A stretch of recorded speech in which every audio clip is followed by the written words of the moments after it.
ако ги погледневте сите трибини кои што ги организираше Социјалдемократскиот сојуз на Македонија, јас зборував за два концепти во државата. Едниот концепт за Европска Македонија и втор концепт кој што е за држава изолирана, раскарана внатре, раскарана со соседите. При придружувањето во Европската унија, тоа е единствен процес кој што се одвива еднаш и завршува со членство во Европската унија. И тука не постои декларативна поддршка. Тука мора да постои реална поддршка преку поддршка на самиот процес, гласање на законски решенија и гласање на усогласувања кои што следат на патот до финално членство во Европската унија. Ние имаме политички партии кои што се против. Че има левица е против европски интеграции. Тоа е запишано во нивните документи. Тие дури се залагаат за Азиска унија на нашата држава. Зашто никој од граѓаните не е слушнал, значи кој што е концепт кој што нема никаква реална основа. Меѓутоа, ако ја погледнете најголемата опозицијска партија, тие декларативно се за европски интеграции. Меѓутоа, погледнете дали го поддржаа нашето членство во НАТО. Не го поддржаа. Дали го поддржаа европскиот предлог? Не го поддржаа. На што личеше однесувањето на опозицијата кога држеше говор председателката на Европската комисија тука во Скопје во текот на месец јули кога се носеше европскиот предлог? Тоа беше нешто што остави дамка на нашите меѓународни односи заради однесување на пратеници од опозицијата, поточно од ВМРО ДПМН. Ние имавме лидерска средба на која што разговаравме токму за овие прашања, вклучително и за најважните прашања кои што ги засегаат нашите граѓани, а тоа е економската криза, енергетската криза и така натаму.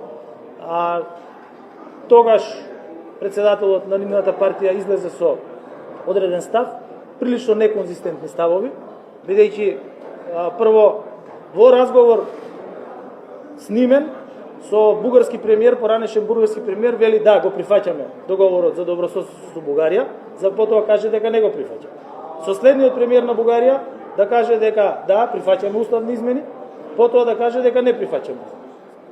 Потоа да каже дека барам гаранции од пратениците на нотар заверени, дека нема да гласат за уставни измени, за да потоа излезе и да каже дека ако Европската унија даде гаранции, ќе поддржиме уставни измени, за да на крај каже дека по ниједна цена нема да поддржи уставни измени. И најново, во време кога ние зборуваме за интеграција на земјата во Европска унија. Во време кога Северна Македонија, после сите премрежја кои што ги имаше, на Берлинскиот процес, беше определена да биде депозитар за договорите кои што се подпишаа помеѓу земјите од Западен Балкан. Значи, тие договори се депонирани во нашето Министерство за надворешни работи. Во време кога нашата држава, после се што помина од 90-та, 2000-та година до денес, е земја која што председава со ОПСЕ, најголемата безбедносна организација во Европа, реториката на председателот на ВМРО ДПМН е да биде 2001 година носење на униформи. Тоа не е реторика која што ја сакаат овие граѓани. Нашите граѓани не сакаат блокади. Јас ја поминав цела држава. Никој не каже од граѓаните дека сака блокирање на европскиот пат.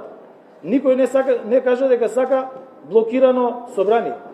Никој не каже дека сака тензија.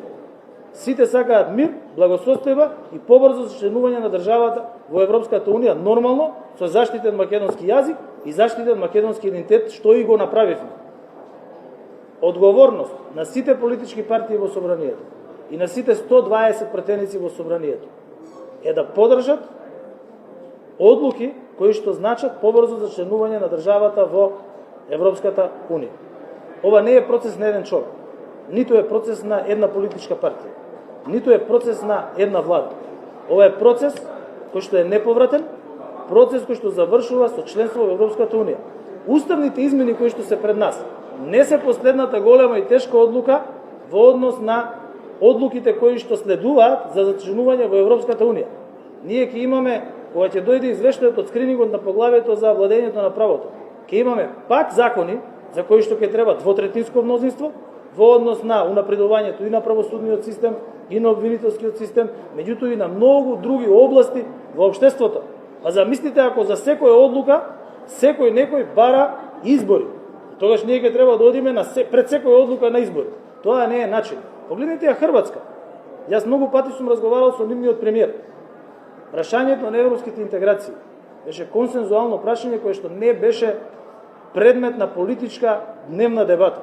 Тоа беа одлуки кои што сите хрватски политички партии ги носеа заедно, а другите теми кои што се однесуваат на политики во државата секогаш биле предмет и кај нас треба да бидат предмет на политичка дебата. И затоа велам дека одговорноста е на сите да ги носат одлуките. Има една теза која што ја заговараат од опозицијата, од ВМРО ДПМН, а тоа е дека пратениците немале мандат да гласаат уставни измени.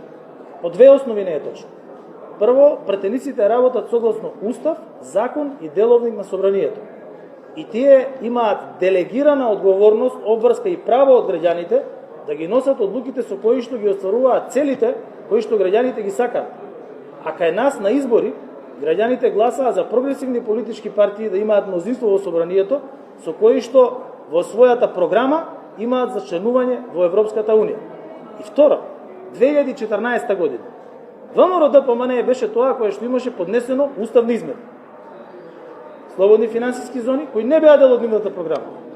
Уредувањето на бракот, кое што ви имаа кажано само усмено еднаш, не беше дел од програмата, и уште една измена која што ја бараа и кои што не завршија.